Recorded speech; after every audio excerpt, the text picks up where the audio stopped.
আসসালামু আলাইকুম। সুপ্রিয় দর্শক মণ্ডলী, আজকে আমি দেখাবো অর্থনৈতিক সমানি ২০২৪ কিভাবে আমরা একটি ইউনিটের তথ্য আংশিক পূরণ করতে পারি এবং এই আংশিক তথ্য আমরা কিভাবে সার্ভারে প্রেরণ করতে পারি এবং খুব দ্রুত ডাটা সংগ্রহ করা যায় কিভাবে, সেই তথ্যটি আমরা আ আজকে দেখব এবং ১০ মিনিট বা ১৫ মিনিটের আগেই কিভাবে ডাটাটি সংরক্ষণ করা যায়, সেই জিনিসটি আমরা দেখব। তো চলুন শুরু করা যাক। তো আমরা প্রথমে এইখানে সুমারি প্রশ্নপত্রে যান, এই অপশনটিতে ক্লিক করে এগিয়ে যান অপশনে আমি যতগুলো তথ্য আছে সেই সব তথ্যগুলো আমরা এখানে লিখে নেব এবং খুব দ্রুত আমরা লিখে নেব। লিখে নেওয়ার পরে আমরা করব কি, আমি আপনাদের সুবিধার জন্য আপনাদের একটু দেখাচ্ছি। আমরা করব কি, এখানে আংশিক তথ্যে আপনাদের দেখানোর জন্য আমি আগে একটি তথ্য সংগ্রহ করেছি আপনাদের সুবিধার জন্য এবং সময় বাঁচানোর জন্য। তো আমি এই তথ্যটি গিয়ে কি করছি, আমি এখানে গিয়ে যে তথ্যগুলো আমার নেওয়া প্রয়োজন সেই তথ্যগুলো আমি আগেই নিয়ে নিয়েছি। প্রতিষ্ঠানের মালিকানা, প্রতিষ্ঠানের নাম, এখানে ইউনিটের নাম আমি যার নামে প্রতিষ্ঠানটি সেই প্রতিষ্ঠানের মালিকের নাম দিতে পারি বা দোকানের নামও দিতে পারি। মার্কেটের নাম আমি দিলাম, আমি পূর্ণাঙ্গ ঠিকানাটি দিয়ে দিলাম, আমি রোড নাম্বারটি দিয়ে দিলাম, আমি প্রতিষ্ঠানের মোবাইল নাম্বারটি দিয়ে দিলাম। প্রতিষ্ঠানে প্রধান পুরুষ না মহিলা সেটি আমি সিলেক্ট করে দিলাম। প্রতিষ্ঠানের প্রধানের বয়স সেটা আমি এখানে উল্লেখ করে দিয়েছি, তার শিক্ষাগত যোগ্যতা কী সেটি উল্লেখ করে দিয়েছি। প্রতিষ্ঠানটি কত সালে আরম্ভ হয়েছে আমি সেটি দিয়েছি। এরপরে আমি এর কোথাও শাখা আছে কিনা সেটা সিলেক্ট করেছি, নিবন্ধন আছে কিনা সেটা সিলেক্ট করেছি। কর্মরত মালিক একজন, তার কোনো কর্মচারী নেই, এই জন্য এখানে দক্ষ ১ হবে এবং তিনি যে পুরুষ এবং তিনি মালিক সেই অপশনে ১ হবে এবং বাকিগুলো 0 হবে। এরপরে প্রতিবন্ধী কোনো জনবল আছে কিনা সেটা সিলেক্ট করেছি না, বিদেশি জনবল না এবং প্রতিষ্ঠানের অর্থনৈতিক কর্মকাণ্ডের বিবরণ, এটি খুব গুরুত্বপূর্ণ, এটি আপনারা সবসময় সুন্দরভাবে লেখার চেষ্টা করবেন। আমি সেটি দিয়েছি। এটি একটি মোবাইলের দোকান, এখানে নতুন মোবাইল বিক্রয় করা হয়। কী মোবাইল বিক্রয় করা হয় এবং সবচেয়ে কোনটি বিক্রয় করা হয় সেটি আমি সিলেক্ট করেছি। Samsung mobile, button mobile, Realme mobile, Nokia mobile বিক্রয় করা হয়। প্রতিষ্ঠানের স্থায়ী সম্পদ, প্রতিষ্ঠানে কী পরিমাণ সম্পদ আছে সেটি আমরা জেনে নিয়েছি। তিনি আমাকে বলেছেন তার ৫ লক্ষ টাকার মতো সম্পদ রয়েছে, অর্থাৎ মালামাল রয়েছে, সেটি বেসিসে আমি ১ থেকে ১০ লক্ষ টাকা সিলেক্ট করেছি। প্রতিষ্ঠানের এই অর্থের উৎস কোথায় সেটি নিজস্ব তহবিল সিলেক্ট করেছি। ইউনিটের বর্তমান মূলধনের পরিমাণ ৫ লক্ষ টাকা সেটি আমি সিলেক্ট করেছি। ঋণ তার ২ লক্ষ টাকা আছে সেটি আমি সিলেক্ট করে দিয়েছি। এরপরে ১১.১ হচ্ছে ইউনিটে বর্তমান প্রবাসী বাংলাদেশি বিনিয়োগ আছে কিনা, যদি থাকে হ্যাঁ, অথবা না থাকলে না আমি সিলেক্ট করেছি। বিদেশি বর্তমান বিনিয়োগ আছে কিনা না এবং বিদ্যুতের ব্যবস্থা জাতীয় গ্রিড সেটি সিলেক্ট করেছি। হিসাবের ব্যবস্থা তিনি দৈনিক করেন সেটি সিলেক্ট করেছি। তিনি কর্মচারীদের বেতন সাপ্তাহিক দেন। যদি একজন কর্মচারী হয় এবং তিনিই মালিক হন তাহলে এখানে প্রযোজনের অপশনটি হবে।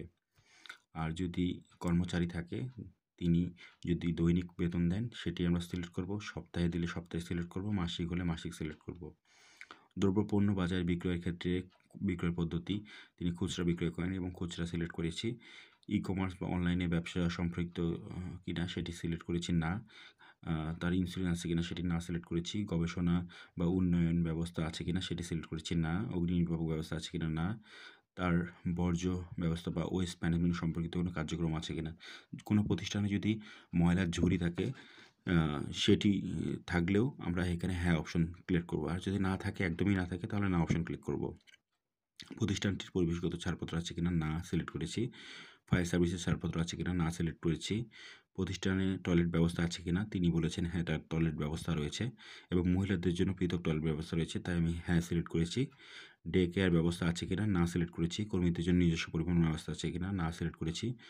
কর্মীদের নিরাপদ ব্যবস্থা আছে কিনা সেটি না সিলেক্ট করেছি। কর্মী স্বাস্থ্য ব্যবস্থাপনা আছে কিনা না সিলেক্ট করেছি। তিনি ট্যাক্স দেন এবং তার ট্যাক্সের সার্টিফিকেট রয়েছে দোকানে, তাই আমি হ্যাঁ সিলেক্ট করেছি। তিনি ভ্যাট বা মূসক বা মূল্য সংযোজন কর নিবন্ধন কিনা সেটি আমি হ্যাঁ সিলেক্ট করেছি। আপনাদের মনে রাখতে হবে, কোনো প্রতিষ্ঠানে যদি আপনাদের যে পাঞ্চ মেশিনগুলো রয়েছে না, যেগুলোর মাধ্যমে আপনার এটিএম বা ডেবিট কার্ড দিয়ে আপনি শপিং করতে পারেন এবং সেখান থেকে আপনাকে একটি আলাদা কাগজ দেওয়া হয়, যে কাগজে মূল্য নির্ধারণ করা থাকে এবং তারা কত % ভ্যাট রেখেছে এরকম মেশিন যে দোকানগুলো বা প্রতিষ্ঠানগুলোতে রয়েছে, সেক্ষেত্রে ভ্যাট বা মূসকের অপশনটি আমরা সিলেক্ট হ্যাঁ করব। বিজনেস আইডেন্টিফিকেশন নাম্বার আছে কিনা না সিলেক্ট করেছি। তিনি আমাকে বলেছেন তার ২০২৩-২৪ অর্থ বছরে মোট আয় হচ্ছে ৳৫,০০,০০০ এবং ব্যয় হয় ৳৪,০০,০০০।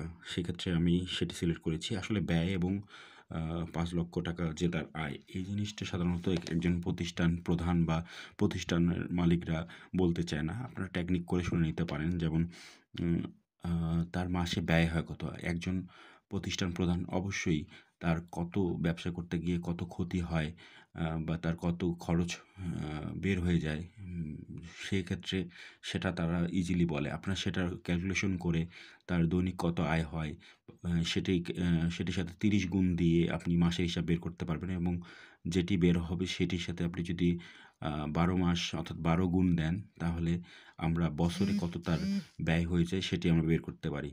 তো এক্ষেত্রে ৳৪,০০,০০০ আমরা ব্যয় বের করেছি এবং তার ডেইলি আয় হয় কত বা মাসে হয় কত সেটি আমরা একই রকমভাবে ক্যালকুলেশন করে বের করতে পারি। আপনাদের যদি এ বিষয়ে আরও পূর্ণাঙ্গ কোনো ধারণার প্রয়োজন হয়, আমি আপনাদের খাতায় করে দেখাতে পারি। এরপরে শেষ প্রশ্ন, তার ইউনিটে কী, কী সমস্যা রয়েছে? তিনি আমাকে বলেছেন দক্ষ জনবলের সমস্যা রয়েছে, পর্যাপ্ত মূলধনের সমস্যা রয়েছে, উৎপাদন খরচ বৃদ্ধি এটিতেও তার প্রবলেম রয়েছে। তো এগুলো সিলেক্ট করেছি আমি।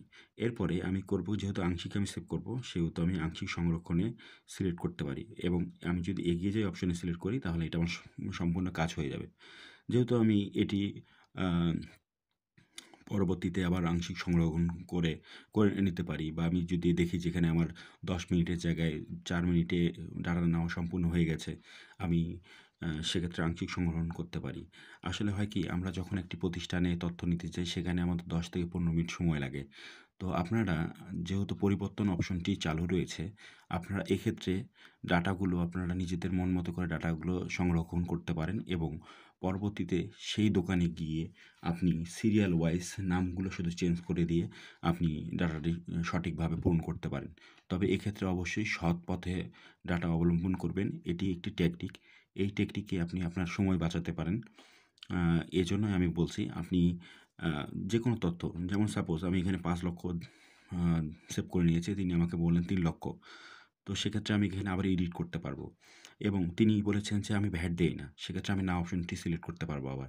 তো এইজন্য আপনারা এরকম একটি করে আ ডাটা সংরক্ষণ করবেন খুব দ্রুত। করে আংশিক সংরক্ষণে রেখে দিবেন। আমি ঠিক এখানে যেয়ে আংশিক সংরক্ষণে ক্লিক করলাম। এই তথ্যটি আমার দেখেন এখানে আংশিক সংগৃহীত অপশনে ১ দেখাচ্ছে। অর্থাৎ এখানে আমার একটি ডাটা সংরক্ষণ হয়েছে।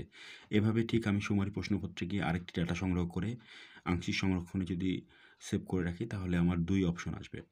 এখন আপনার কাজ হবে কি? আপনাকে যেহেতু টার্গেট ফিল আপ করতে হবে এবং সঠিকভাবে তথ্যটি নিতে হবে, সেহেতু আপনার সময় বাঁচানোর জন্য আপনি এইভাবে তথ্যগুলোকে আপনি যদি মনে করেন যে আগামীকালকে ২০ টি দোকান ভিজিট করব। আপনি ২০ টি তথ্য নিজের মনের মতো করে আপনি সেভ করে রাখলেন। যেমন আমি এখানে সেভ করে রেখেছি। এই তথ্যটি এরকম করে এখানে যেমন ১ টি রয়েছে, এরপরে ২ আসবে এবং এখানে আমার সিরিয়াল কত ৬৫ চলছে। আপনি যদি এটিকে খেয়াল করেন, আমার এখানে ৬৪ সার্ভারে প্রেরণ হয়েছে, অর্থাৎ এটি ৬৫ নাম্বার। তাহলে আমার সার্ভারে প্রেরণের শেষ দোকানটি যদি আমি এখানে সিলেক্ট করে দেখি যে কিসমত, আমি যদি এখানে চোখ আইকনটাতে ক্লিক করি আমি ওর তথ্যগুলো দেখতে পাচ্ছি যে কিসমত আ এবং তার লোকেশন, হোল্ডিং নাম্বার, রোড নাম্বারটা আমি সব দেখতে পাচ্ছি। তো এরপরে ৬৪ র পরে অবশ্যই ৬৫ নাম্বার হবে। তো আপনি ৬৫ নাম্বার এখানে আপনি যেয়ে ডিরেক্ট নিচে গিয়ে পরিবর্তন অপশন পাবেন এখানে, পরিবর্তন করুন। এখানে ক্লিক করবেন। ক্লিক করার পরে সাপোজ আমি যে ডাটাটি সংগ্রহ করেছি, এটি আমি আমার নিজের ইচ্ছে মতো দিয়েছি। কিন্তু আমার এখানে সময়টা কাভারেজ হয়েছে। সো আমি এখানে করতে পারি কি, যেহেতু আমি নিজের মতো তথ্য নিয়েছি এবং আ যেই ৬৫ নাম্বার দোকানটিতে গেছি এবং দোকানটির নাম হচ্ছে মানিক স্টোর। তো আমি সেখানে জাস্ট ইউনিট প্রধানের নামটি এখানে জাকির স্টোরে যাই। আমি এডিট করে মানিক স্টোর দিয়ে দিব এবং আমার যে ঠিকানাটি রয়েছে রেইনবো কর্নার, বাকি জেল কারাগার, জেল রোড, দিনাজপুর, বাকি সকল তথ্য, যেমন মোবাইল নাম্বারটা যদি এডিট করার প্রয়োজন হয় আমি মোবাইল নাম্বারটি এডিট করে দিতে পারি এভাবে। এরপরে যদি ইমেল থাকে ইমেল দিব। যদি তার বয়স বেশি হয়, আমি 25 দিয়ে সেভ করেছিলাম, তার বয়স যদি 55 হয় আমি 55 দিব। এখানে এই সবগুলো এডিট করা যায়। আ তার শিক্ষাগত যোগ্যতা এসএসসি এবং আলিম পাস, এটি যদি না হয়, যদি অনার্স বা মাস্টার্স পাস হয় তাহলে আমি আ সেটি সিলেক্ট করে দেবো। যদি আমি সেভ করেছিলাম 14 সালে প্রতিষ্ঠানটি আরম্ভ হয় বা যাত্রা শুরু করে, এবং প্রতিষ্ঠানটি যদি 2023 সালে যাত্রা শুরু করে তাহলে আমি এটি জাস্ট এডিট করে 2023 দিয়ে দেবো। এভাবে হবে কি, আপনি একটি দোকানে গেলে খুব দ্রুত আপনি তথ্যটি নিতে পারবেন, এবং বাকি যে অপশনগুলো রয়েছে প্রতিটি আমি এভাবে চেঞ্জ করে দেবো।